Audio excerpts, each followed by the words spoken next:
The classroom clock ticked loudly against the silence. Afternoon sunlight streamed through dusty blinds, painting stripes across rows of worn desks. Most of the students had already left for the day, their laughter fading down the hallway. But one desk remained occupied. Before we start, welcome to InspireTube, stories that move, motivate, and inspire. Make sure to subscribe so you never miss a life-changing journey. Now, let's dive into today's story. At that desk sat a boy no older than 12, his head buried in his arms, his notebook untouched. His pencil lay on the desk, still sharp, as if it had never been used. His backpack sagged open beside him, a jumble of crumpled worksheets and paper stuffed in no particular order. His name was Jason Miller. Jason had been struggling for months, slipping further and further behind. Reading assignments seemed like walls he couldn't climb. Math problems turned into mazes with no way out. And though he tried to mask it with silence, his classmates had started to notice. Whispers followed him in the halls, sometimes laughter. Each day added another weight to his shoulders, pressing him lower and lower. But he wasn't alone in that empty classroom. At the front sat Ms. Claire Reynolds, her hands folded on her desk as she watched him quietly. She was in her early 30s, with warm hazel eyes and auburn hair tied in a neat bun. She had a presence about her, not commanding, not intimidating, but steady, like someone who would stand in the rain holding an umbrella long after everyone else had gone inside. "Jason," she said gently. Her voice wasn't sharp or demanding. It carried patience, the kind that wrapped around him like a soft blanket. "Talk to me. What's going on?" Jason didn't move at first. His shoulders tensed, his face hidden. Finally, he muttered, "I can't do it." "Can't do what?" Ms. Reynolds asked. He raised his head, his brown eyes dull with defeat. "Any of it. The reading, the math, all of it. Everyone else just gets it. I don't. I'm stupid." The word landed heavy in the air. Ms. Reynolds' chest tightened at hearing it. She had seen students call themselves many things, but that one, stupid, was a wound that cut deeper than most. She rose from her desk and walked over, kneeling beside him so her eyes were level with his. "Jason, you are not stupid." "Yes, I am," he snapped, his voice rising with frustration. "If I wasn't, I wouldn't be failing everything. My mom works all the time. She says I should try harder, but I do. I can't do it." His voice cracked, and he pressed his fists against his eyes to hide the tears. Ms. Reynolds placed a hand on his desk, steady and calm. "Jason, listen to me. You're not failing because you're stupid. You're struggling because no one has shown you how you learn best. Everyone learns differently. Some people need to see things. Some need to hear them. Some need to do them with their hands. We just haven't found your way yet. But we will." Jason lowered his fists, staring at her through wet lashes. "You think so?" She smiled softly. "I don't think so, Jason. I know so." That was the moment something shifted. Maybe not for the whole world, maybe not even for the rest of the school. But for Jason Miller, sitting in that worn wooden chair, a light flickered on in a place that had only known darkness. Ms. Reynolds pulled up a chair and sat beside him. She took his crumpled worksheet and smoothed it against the desk. "Let's start small. Forget the whole page. Just one problem. We'll work through it together. And you're going to tell me what you see, not what you think I want to hear." Jason sniffed and nodded hesitantly. They leaned over the paper together. His hands trembled, but as she guided him through step by step, the impossible maze started to look more like a path. A slow, winding path, yes, but one with a direction. Minutes turned into an hour. The hallway outside grew quiet, the building empty. But inside that small classroom, something remarkable was happening. A teacher refused to give up. A boy refused to stop trying. When Jason finally solved a problem on his own, his eyes widened as though he had just lifted something he never thought he could carry. He looked up at her, half in disbelief. I did it." "Yes, you did," Ms. Reynolds said, smiling. "And you'll do it again tomorrow, and the day after, until you realize you were never stupid to begin with." Jason stared at her, and for the first time in months, his lips curved into a small, timid smile. It wasn't much, but it was the first step of many. Outside, the last streaks of sunlight faded, and the classroom lights buzzed faintly. Ms. Reynolds packed up slowly, her heart heavy but hopeful. She had seen too many students like Jason fall through the cracks. But this time, she wouldn't let it happen. And Jason Miller would never forget that promise. The following weeks unfolded like a quiet battle. Jason arrived early most mornings, his backpack sagging with books and papers, his face tired but determined. And every morning, Ms. Reynolds was there, waiting with a smile and a plan. She never let him drown under the weight of everything at once. Instead, she broke the mountain into stones and the stones into pebbles. A single paragraph of reading, a single math problem, a single step at a time. Sometimes Jason grew frustrated. He slammed his pencil down. He muttered that it was pointless, that no matter how many times he tried, the numbers would never make sense. But each time, Ms. Reynolds remained calm, her patience like a steady flame. Jason, she would say, every mistake is proof that you're trying, and trying is what will get you there. Not being perfect. Slowly, something inside Jason began to shift. One afternoon, she handed him a book. The cover was worn, the corners bent, as though it had been read countless times. This was my favorite when I was your age, she said. Try the first chapter. Just one. Jason frowned, running his fingers across the faded title. But what if I can't finish it? Then you'll finish it later, she replied. Stories don't disappear just because you take your time. That night, Jason cracked the book open in his room. The words still came slow, sometimes blurring together. But for the first time, he found himself curious about what happened next. By the end of the chapter, his eyes were heavy with sleep, but there was a flicker of excitement in his chest. The next day, he surprised Ms. Reynolds by asking, "Can I take the second chapter?" She hid her smile, pretending to think. "Well, if you're sure you can handle it." Week by week, Jason improved. His grades climbed from failing to passing, then to something more. He began raising his hand in class, his voice shaky at first, then steadier. For the first time, his classmates looked at him differently, not as the boy who lagged behind, but as someone who had found his footing. But beyond grades, something else was changing. Jason began to carry himself differently. His shoulders lifted, his eyes brightened. It was as if every small victory had added a brick to a foundation that had never existed before. One day, after another long study session, Jason closed his notebook and said quietly, "Ms. Reynolds, why do you help me so much? You stay late. You give me books. You don't give up on me, even when I mess up. Why?" Her expression softened.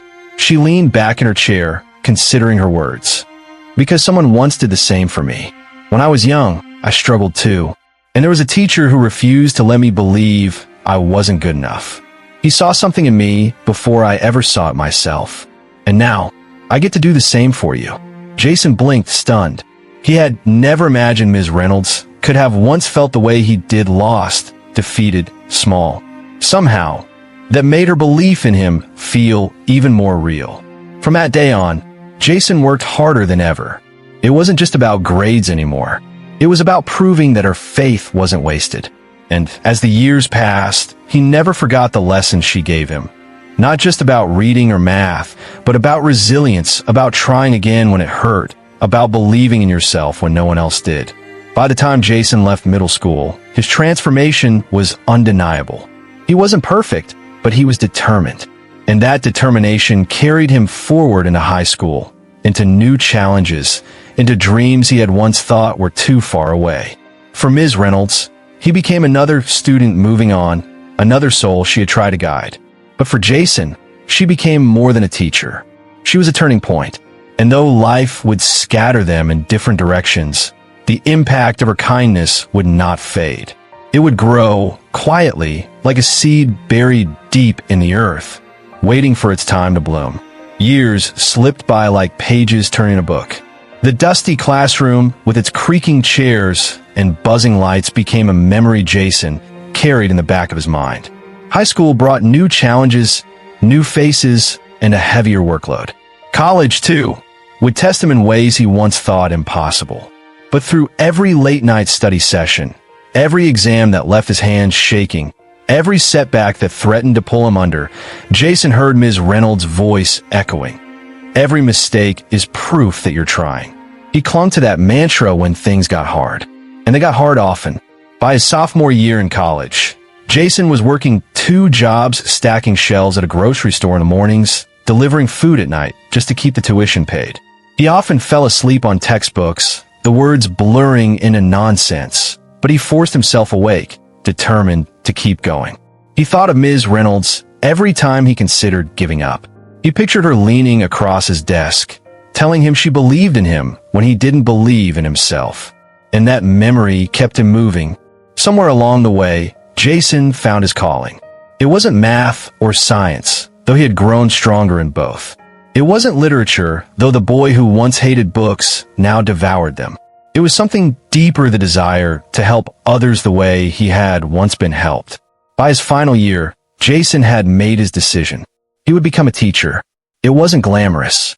It wasn't the highest paying job, but it was the only one that felt right. The only one that felt like honoring the promise he had made silently years ago in that small classroom. Graduation day came, and as Jason walked across the stage to accept his diploma, he wished more than anything that Ms. Reynolds could see him, that she could know the boy who once called himself stupid had made it this far. But life had a way of separating people, scattering them like leaves in the wind. He didn't know where she was now, or if she'd even remember him after all the years. Still, the seed she planted grew. Jason became a teacher in a school not unlike the one he had once struggled in. The halls echoed with chatter, the lockers dented from years of use. And in every struggling face he saw, he recognized a piece of himself. There was a boy who hated reading, who slumped at his desk the same way Jason once had. Jason knelt beside him, guiding him patiently. There was a girl who avoided math problems with tears in her eyes, and Jason told her gently that mistakes meant she was learning. Each day, he carried Ms. Reynolds with him into that classroom. Her lessons, her patience, her belief. He became for his students what she had been for him, a steady hand, a light in the dark. Years passed again. Jason grew into his role, his reputation spreading as the teacher who never gave up on anyone. Students who once thought they had no chance began to thrive under his watch. Parents thanked him. Colleagues admired him. But through it all, there remained a quiet ache, the desire to tell Ms. Reynolds what she had done for him. Then one autumn evening, after another long day of teaching, Jason walked home with a decision firm in his mind. He would find her. He would tell her. He would finally give back the gift she had given him. Because gratitude left unspoken was a story left unfinished. The search for Ms. Reynolds was not simple. Years had gone by, schools had closed, teachers had retired or moved. Jason spent nights scrolling through old district records, sending emails, and making phone calls. Some led nowhere. Others gave him fragments of information. She used to work at Jefferson Middle, right? One old administrator said over the phone. Yes, Jason replied. She was my teacher there. Do you know where she is now? There was a pause, then the sound of papers shuffling. Last I heard, she retired. Moved out to a small town not far from here. Maplewood, I think. Maplewood. Jason sat back, the name circling in his head like an echo. He pulled up maps, searched public directories, and after hours of digging, he found what he was looking for. A modest address on the edge of town. The following Saturday, Jason drove to Maplewood. The town was quiet, framed with trees painted in the colors of autumn. His hands gripped the steering wheel tighter with every mile. He had rehearsed what he wanted to say 100 times, but the closer he got, the more those words slipped away. What if she didn't remember him? What if she thought this was strange? What if his gratitude, built up over years, came out clumsy and small?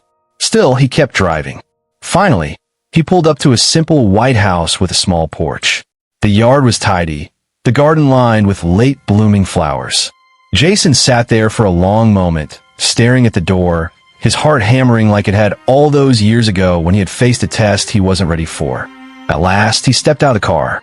His footsteps crunched on the gravel path. He raised his hand and knocked. The door creaked open, and there she was. Older now, her hair streaked with silver, lines softening her face. But her eyes, those warm, steady eyes, were exactly as he remembered. "Can I help you?" she asked kindly. Jason swallowed hard, his throat tight. "Ms. Reynolds?" She tilted her head, studying him. "Yes. Do I know you? It's Jason. Jason Miller. From Jefferson Middle School. You helped me when I was a kid." For a moment, silence hung between them. Then her eyes widened, recognition dawning like sunrise. Her hand went to her chest. "Jason," she whispered. "Jason Miller. My goodness, look at you." Jason laughed softly, nerves spilling out with the sound. "It's been a long time." "Yes," she said, her voice trembling with emotion. "But I'd know those eyes anywhere. Come in, come in." He stepped inside, the house warm and inviting.